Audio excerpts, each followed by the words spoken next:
It's just a quick hit for Sunday afternoon ahead of tonight's RHONJ episode. And we are joined by the one and only Gabriella, Hey everyone. Hi David. Thanks for having me on again. formerly Melissa Zollnose. I know you don't use that anymore. I still might call you that in the title of this. That is just how the people refer to you, Gabriella. Yes, I just recorded a pod with someone last week and they were like, sorry, I gotta say it. Melissa's old nose. You'll forever be known as that. I said, yeah, that's fine. I mean, no shade to Melissa. Well, listen, welcome back. You were here before. This week on the pod, we're going to spend some time, and I have a lot to say about Teresa's statement. It's going to be a New Jersey week here behind the velvet rope, but I want you to come on before tonight's episode. Before we get into some things and how everyone's acting in the real world, like what can we expect tonight? And got anything to say about tonight's episode?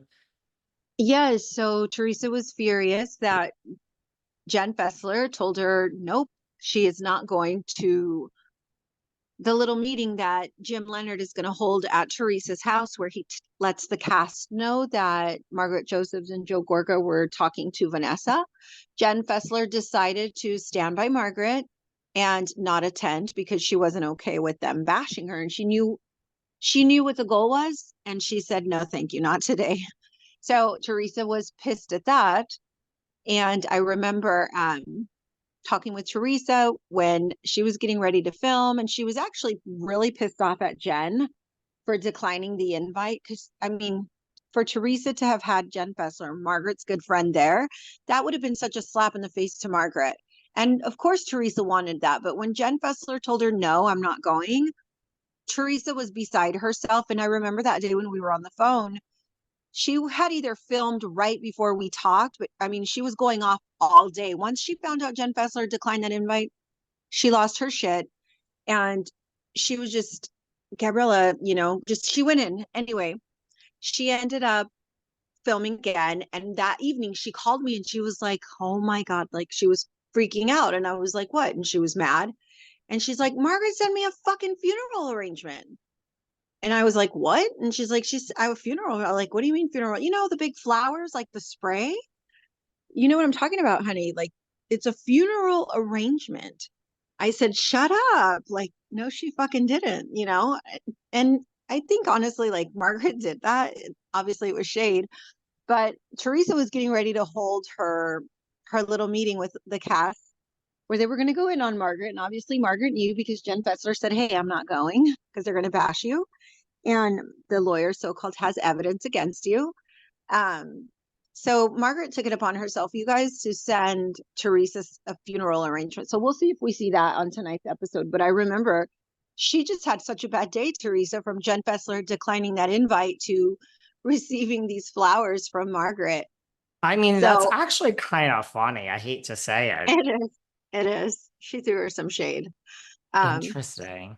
yeah, and you know what? I should have reached out to Margaret to ask her why. I mean, I know it was, to throw some shade to Teresa, but like, what was your whole thing behind that? And I'm sure it was probably because Margaret knew she was getting ready to have everybody at her house to bash her. But again, like we talked about it, because we already recorded that pod where you're going to drop this coming week throughout the week, right? You're going to drop it. Yeah. And then I'm going to do another day alone breaking down Teresa's statement. So all this week it's New Jersey. Our Yes. chat's Oh, going to come good. out. Good, because I think we touched in the one we just recorded that will air after this one. We go into the hypocrisy of Teresa using, Margaret as the scapegoat here when number one, she hates Margaret. So for Margaret to be talking to Vanessa Reiser should be no big deal to Teresa because they don't like each other, number one.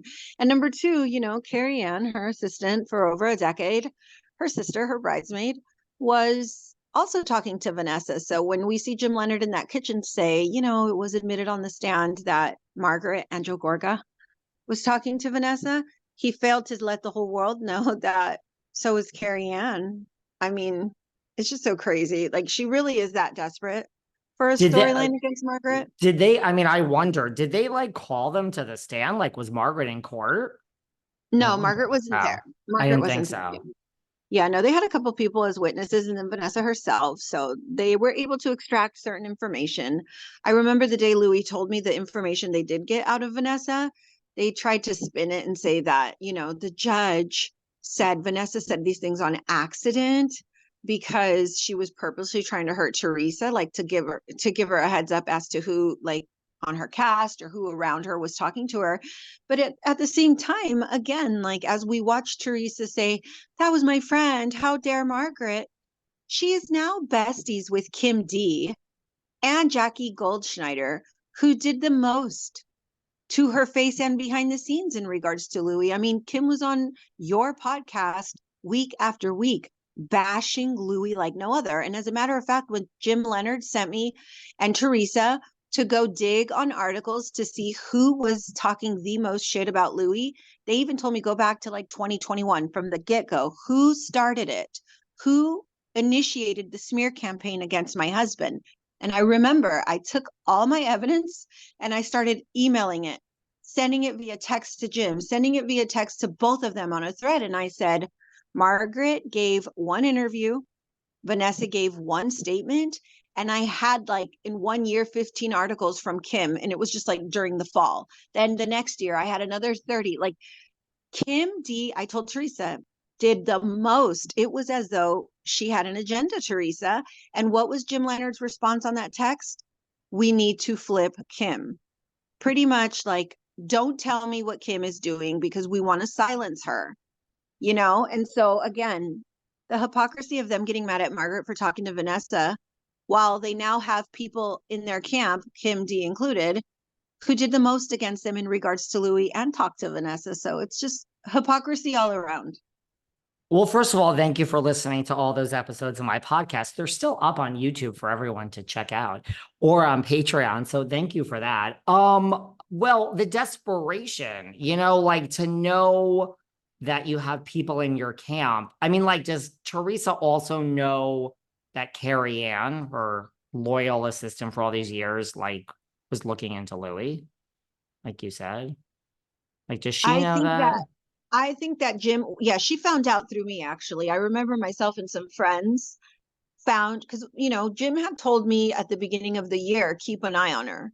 And I remember in January of 2023, Teresa had sent me, and we talked about this on your pod. She sent me that long letter that her and Louis wrote to the board to try to take Vanessa's license away. And from the get-go, I mean, I remember when they told me that Bo Dietl was putting people in her practice to spy on her because they heard through the grapevine that she was talking about Louis to her clients. So long story short, I've known for a very long time that these people, were stalking her. And they even asked me, Jim Leonard himself said, stalk the stalker. So I was always keeping an eye on her social media activity, Vanessa's. And I remember the day my friends and I came across the fact that Carrie Ann was following Vanessa and Vanessa was following Carrie Ann, and Carrie Ann was actually liking her posts. So I text those in